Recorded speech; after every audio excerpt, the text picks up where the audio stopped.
She can fall in love with the man in the same way that she can fall in love with a woman, but there's only one of those that she's allowed to explore.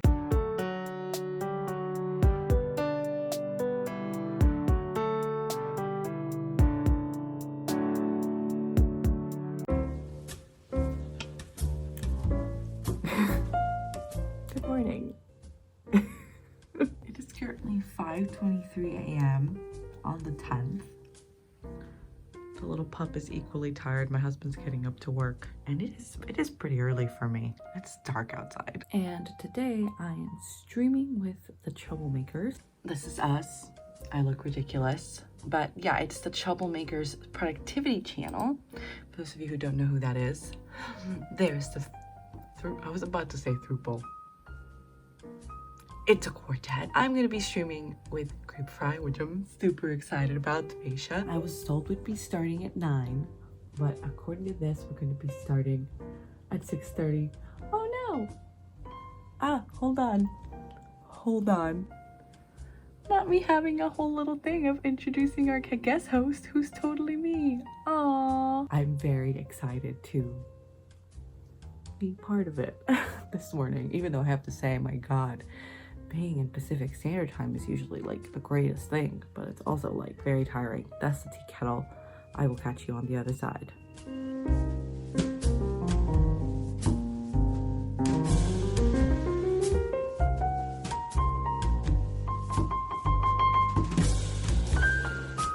Hi, like your typical hot girl, I am running late. I totally thought I set a timer. So I am going to jump in now. Here we go. Bright and early, my brain is just like, what is going on? That's us. All right, I'm gonna enter studio and wait to be added. It's 6:25 right now. But let me show you my drink. Gorgeous girls. Have 3 drinks. The one for hydration, the one for energy, and the fun one, which for me happens to be miso soup. Miso soup. So I've never actually attempted to be like this creative in terms of writing this early in the morning. I like to usually edit, catch up with stuff that I'm doing like that, and then write in the afternoon, which is what I usually do. We are currently sitting at like 3,500 words, so I want to write at least 10,000 more words this week. That's the plan. That's the goal. Oh lordy. Buongiorno. Good morning. Let's vlog this moment.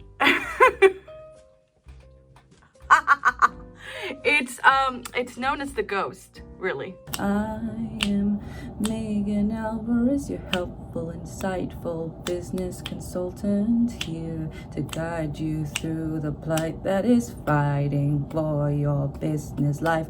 I know you want to succeed more than anything, and I know what you need to get there and actually win, 'cause I am Megan Alvarez, your future right-hand business consultant, here to help you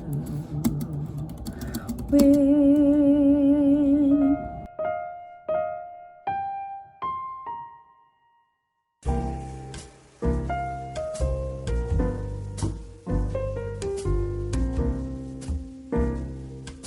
Alright, it is 9:28 a.m.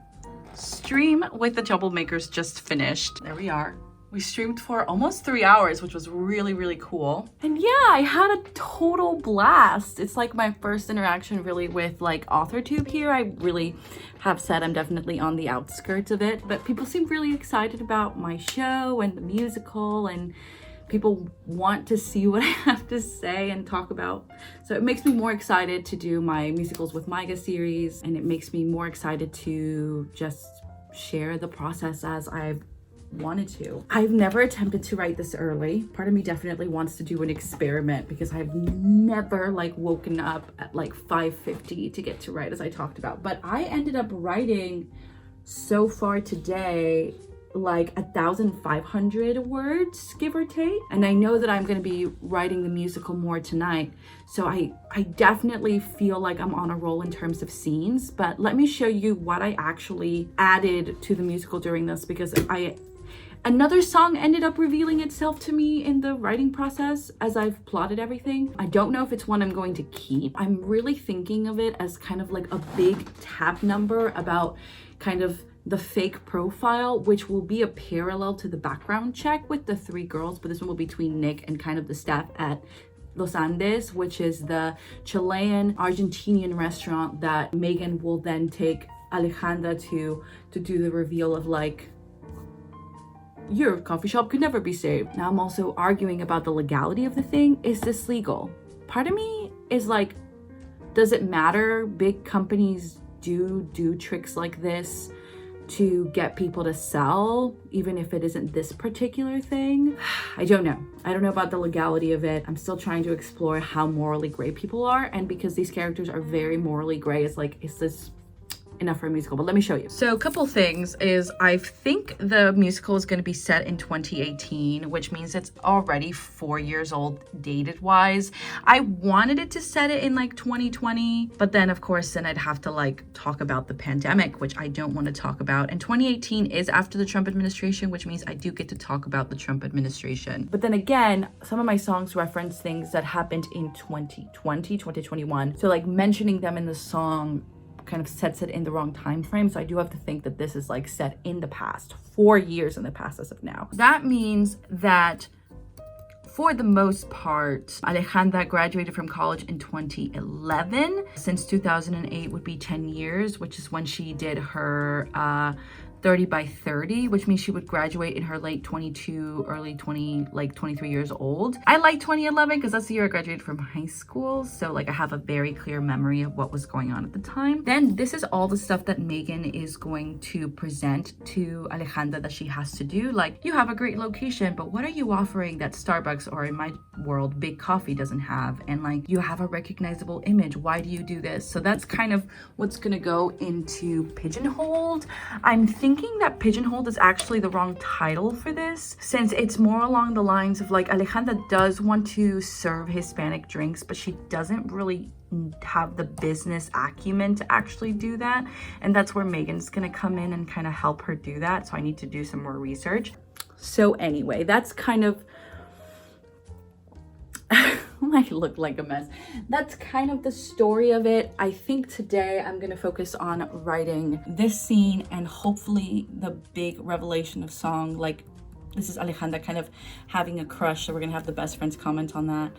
And then we're gonna start kind of the end of the act and just rush. So I really think we're getting close to the kind of first section of Act 1, and then we're gonna jump into all this other stuff. It's very exciting. It's a lot of setup stuff, but I really think if I go at the pace that I wrote today, I can probably finish Act 1 today. Although my goal is to write just 5,000 words this week, and I'm already at 1,500.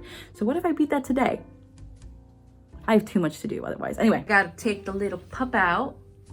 Hi, little boy. We ready? Let's go.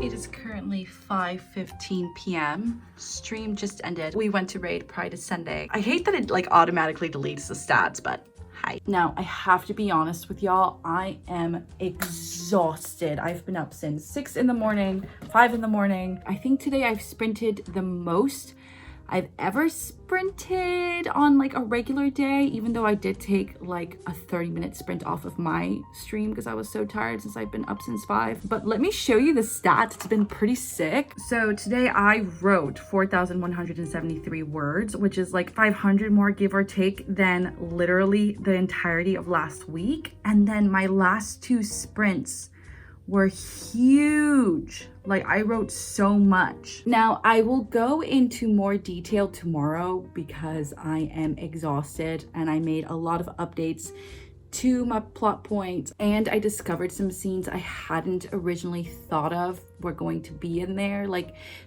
It's very much plotted out and it's still following the majority of these beats, but kind of I'm reaching emotional conclusions a little bit differently. I feel like I'm repeating myself a lot, but this is definitely like fast draft, zero draft material. And I have to keep telling myself that, like, it's not good. I'm just sketching and it's just gonna take a while to perfect. In a way, it's making me realize that if I get this thing, I have 8 months to get like a working draft, even though I said I already had one. And so with that, I'll see you tomorrow morning with an update and more writing. Adieu.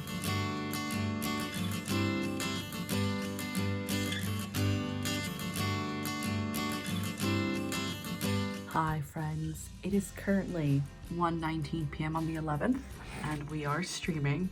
They're looking at the pup though, because he's much cuter than me, and really, who wants to see me vlogging?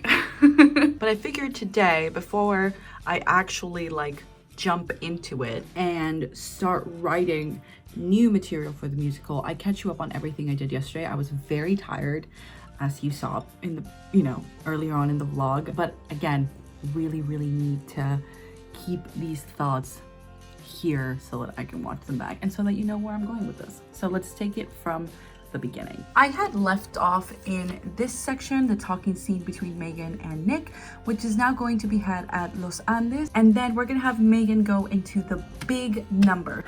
I can already tell it just from writing it yesterday and sketching it out that it's going to be a really difficult, complex, long number for me to write. I'm realizing that a lot of the songs on here are doing a lot of heavy lifting, but boy, your girl's gotta actually like write some good stuff, like singable, hummable things. Anyway, let me talk to you about the biggest change in the setup right now, which is 3 scenes in the first section of Act 1 that I've completely changed as I've been kind of in the process of discovery writing the scenes from my original outline, and why that's important. So after the fake profile scene, I used to have Pigeonholed be the song where Megan would come in and say, you don't know what you're doing, like you need me, you don't have a special, you don't have a signature drink. So that song was originally meant to function as an I'll Know from Guys and Dolls song. I've mentioned it so much in my TikTok vlogs, and I think this is probably my first or second mention of it here. But TLDR, in the musical Guys and Dolls, I'll Know is the first time our 2 lovers meet, and this is having like a very similar structure as Guys and Dolls. It's a very classic Broadway structure with a twist. But the thing that makes this song, it's kind of an enemies to lovers trope, right? So Sky Masterson and Sarah Brown have completely differing views on loves and dates, because Sky has a bet that he has to convince Sarah to go on a date with him. Now, this song, Pigeonholed, is way more of a manipulation tactic by Megan. She has to have that moment where it clicks for her, like, oh shit, I'm gonna lose her if I push too hard in one direction. And then we know as the audience, oh, like she isn't actually falling in love with her. Whereas Alejandra is having that moment of like, she was vulnerable with me.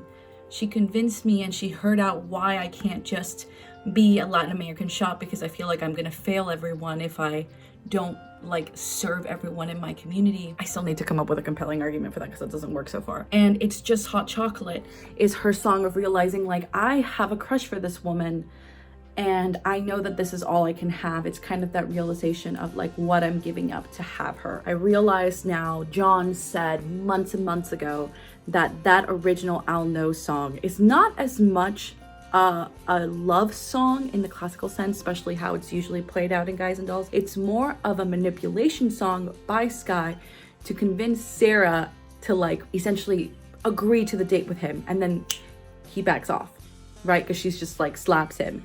That's what I need. I need a moment where she like kicks him out. I haven't settled out of that scene yet, but I kept writing anyway because I know what it needs to do. I just haven't written that yet because this zero draft is rough. But then here is kind of the biggest change and the last scene I wrote last night. I'm titling it now On the Line because it's similar to another song I wrote based off the background check melody. Was originally what we had, we can have now, which is the Rosa setup scene between Javier and Alejandra. And let me set you down and kind of tell you what all that means. All right, so my original plan was to make Javier a very important character, important with a twist. As I'm writing this draft, I'm realizing Nick is going to have a much bigger impact in the plot than Javier was ever going to have. And so these two male characters, right, because I want my show to be mostly women-centric, mostly queer POC women-centric. So I'm trying to make my roles, you know. I like the idea of Nick, as I think about it more, being more mixed race, like a white dude, or what we would consider white, but his mom maybe is Hispanic or his dad's Hispanic. I like the feel of that. I think there's something to be said about mixed race Nick being in addition to kind of the expectations of what we want, since Michelle's also mixed race. She's Filipina and Salvadorian. I can't decide which Central American country yet. I like Nicaragua too. Oh, Natalie right now is sitting between Colombian and Cuban, but I love the idea of Natalie being Cuban. Or maybe Costa Rican. Yes, because I want to write characters that aren't like, don't get a lot of experience or a lot of, you know, cover. Megan's Mexican. Alejandra is Argentinian / Chilean because I'm Chilean. The culture I feel most comfortable writing about. Kind of write what you know for the first one. And then Michelle is going to be Filipino / Nicaraguan because I'm trying to base it off people that I know and mixes that I like. But I like the idea that Nick reads white, presents white, but actually is mixed. That's how he knows to speak Spanish, and he uses that power to get him and Megan through the door at places that maybe they wouldn't. It's a song. Anyway, this is important because that's actually good for my thinking brain. But let me talk about what we can have now. So originally I wanted Javier to have this bigger role and serve more of a actual like compelling love interest for Alejandra, less plot point, more actual compelling argument. I do have a solo for him later. We'll see. Because it's really about the relationship between Rosa and Alejandra, and Rosa brings Javier to come on over to the coffee shop against Alejandra's wishes. But then Alejandra intuits and also like reads the situation that her mom kind of expects her to be with Javier because she has failed in certain areas of her life. And so what we can have now, which was originally going to be kind of this love song between Javier and Alejandra, in the writing process yesterday, let me show you, became this section where Javier is saying like, in a way, seeing your mom today was exactly what I needed. I've been thinking about you all day. It's been 2 years this week, remember? Sorry, I have to move that down. And then we go into the new song, which is On the Line, where we have Javier and Rosa kind of going to each other, and Rosa being like, no seas así, Alejandra. Javier is a great young man, perfect for a young woman like you. And Alejandra understands the situation, and she's like, okay, I'm gonna close up shop. Her mom leaves, I'll see you tonight. Javier waits outside. And her friends jump in and they're like, what the hell? Also, Kate, thank you so much for the raid. Yeah, I was vlogging and doing a long poof, but I will come back on stream for you. I was just wrapping up. Hi, friends. Hello. Say hi to the vlog. I was literally just getting in my feelings about the whole thing. Hi, friends. So yeah, the scene is between, I have to like literally like a minute. So it's between them now and them being like, is this what you want to do for yourself? And Alejandra's like, yes. I can't lose my mother now that I've also lost my dad and he's dead. I'm more than happy to date Javier because I'm bi and I'm happy with him and this is what I want, and I'm more than happy to never date a woman again if I can just keep my mom. And that is the truth of the situation for so many Hispanic women and men that are gay. They're just like, I will give up what I know. I will give up that part of myself just to keep the fact that I have no family here. And that's the thing, Alejandra has no family but her mom, right? So.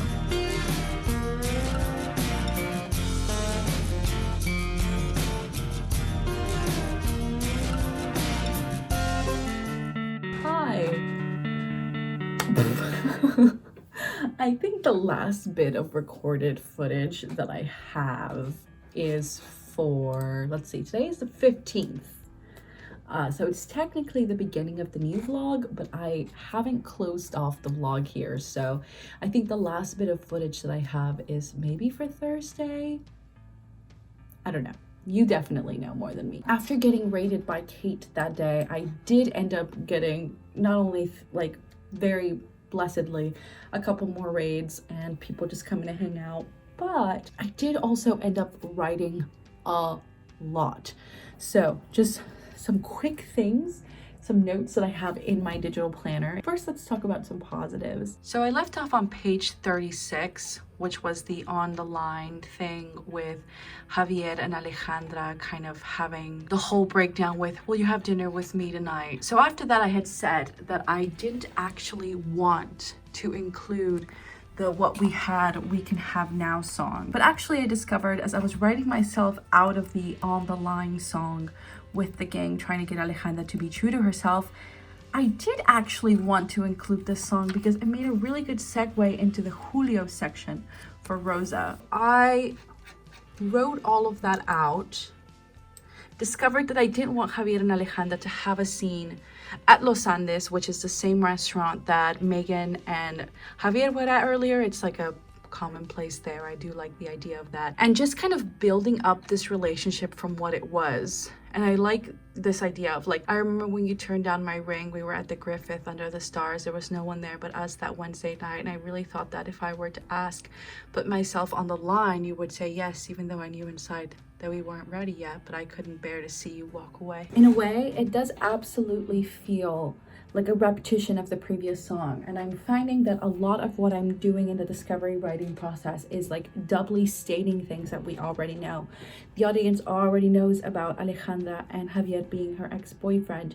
They also know that she's gay and is willing to hide that to be with Javier, who she also does love. I haven't decided if I think she's bi, so I think she will love both of them, but she knows that anything with a woman is kind of out the window to keep her mother. I don't want to make sexuality this like black and white thing, like she's either lesbian or she's straight. To me personally, like sexuality is on a spectrum, and Javier happens to be on the spectrum for her in terms of sexuality. So it's not so much about denying her herself, it's more about the fact that she wants to try something new and she's not allowing herself to do that because then it would fight against the expectations of her mother, if that makes sense. Like, she can fall in love with the man in the same way that she can fall in love with the woman, but there's only one of those that she's allowed to explore. And I really need to make that clear. I don't know where I could make that clear. I know it probably has to be in the hot chocolate song, since that's where she realizes like, oh, I wish I could pursue this, but I can't. So I think that that's kind of where I need to add that. But yeah, it's hard to play with the grayness of the entire show because I don't want it to feel like it's wishy-washy and I'm not making a decision about what I want the characters to do. It's more about the fact that life is very gray and that it's hard to make decisions like that, you know? So after writing that scene with Javier and Alejandra, where, you know, he's like, well, I guess it's time to make another attempt at liking coffee, and like they're genuinely gonna try and make it work. We have the scene with Rosa and Alejandra, and here's kind of a thing that I wrote myself into that I like, but I'm feeling that maybe I will be unable to do, if that makes sense.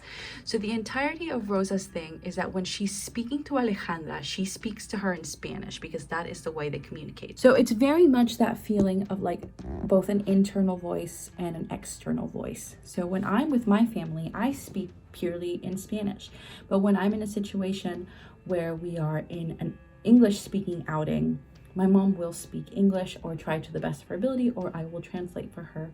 That's kind of the spectrum of things. So to me, Rosa speaking English when she's around kind of Alejandra's friends makes perfect sense because she's trying to speak to a larger audience. But when she's trying to speak just to Alejandra, and in this case, she's singing a self-reflection song to Julio, her dead husband, and also herself, is she really gonna choose to sing in English when that's not her primary language?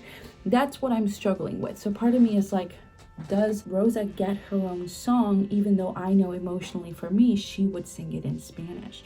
Or maybe do I have Alejandra sing a little portion of it in the bedroom for us to translate what her mom's going through, because she can maybe hear her praying, you know what I'm saying? So I don't know quite how to solve the issue, but I want to keep Rosa's character as true to the Spanish speaking portion of it, even if it does detract a little bit from the experience of the like non-Spanish speaker, because like, get over it. Like, there are some things that are not meant for you, and in this particular song, it's I don't know. That's kind of where I'm struggling with this particular song. I'm sure once I talk about it with John, he'll be like, yeah, Maiga, you need to change that 100%, because that ain't gonna fly in the theater where your audience wants to be able to understand what the character's going through. But I don't really know how to maintain the through line of that concept if I give her a song in English. Actually, I realized that I did actually start writing the first couple scenes of the second section of Act 1. I've developed Mr. Herrera a little bit more, like he's Tío Juan. Alejandra knows him, has known him since childhood. They, even though they're not familially related, they are related through the experience that is growing up with your parents' friends being your tíos and your tías.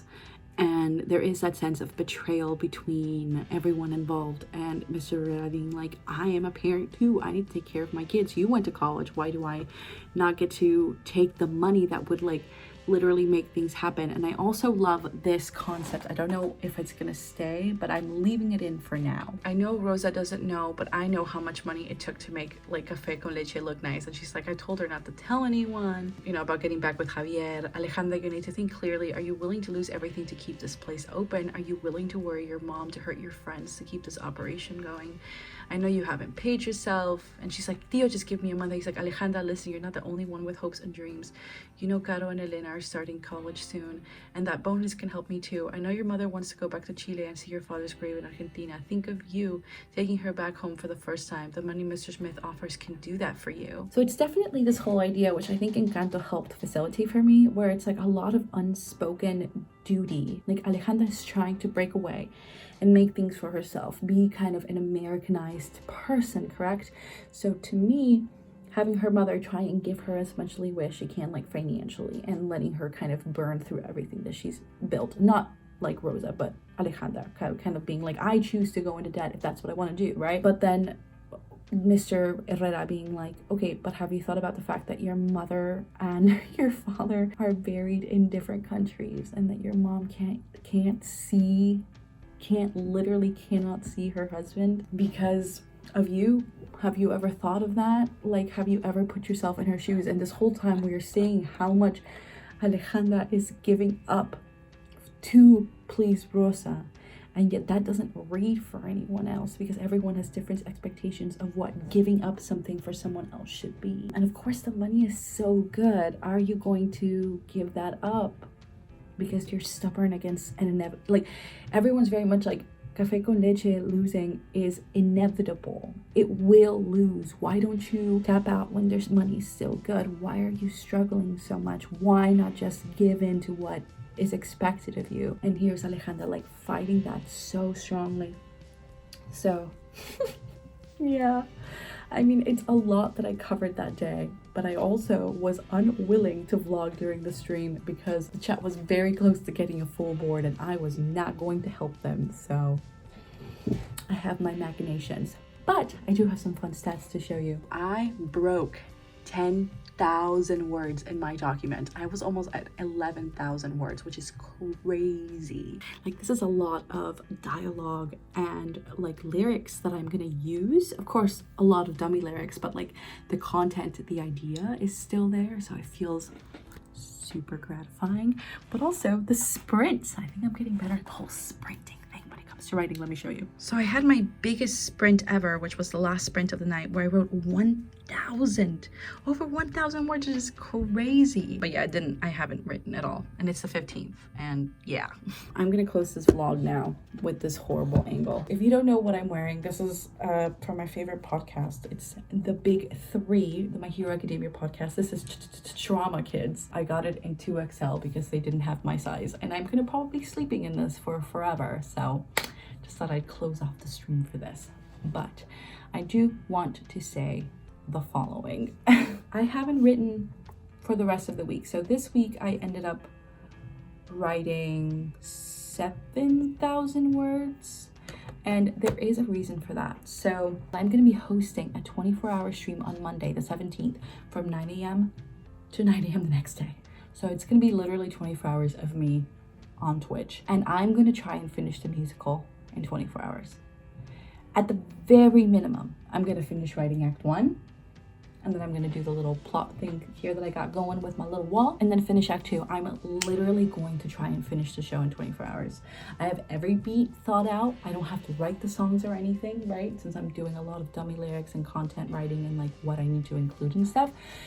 So let's just say I'm not feeling particularly bad about it. And I think that that's pretty exciting to try and write an entire concept in like an entire show in 24 hours. So that's the next vlog that's going to be coming out. It's going to be just a 24-hour vlog where I'm going to be vlogging the entirety of the writing process during that day on Twitch, where I'll be streaming for 24 hours.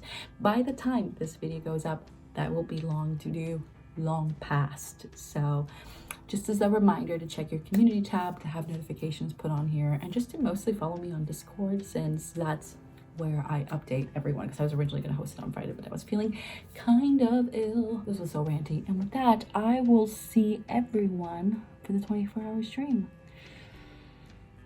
Do you think I can do it? I hope I can do it. I'm going to try my damnedest.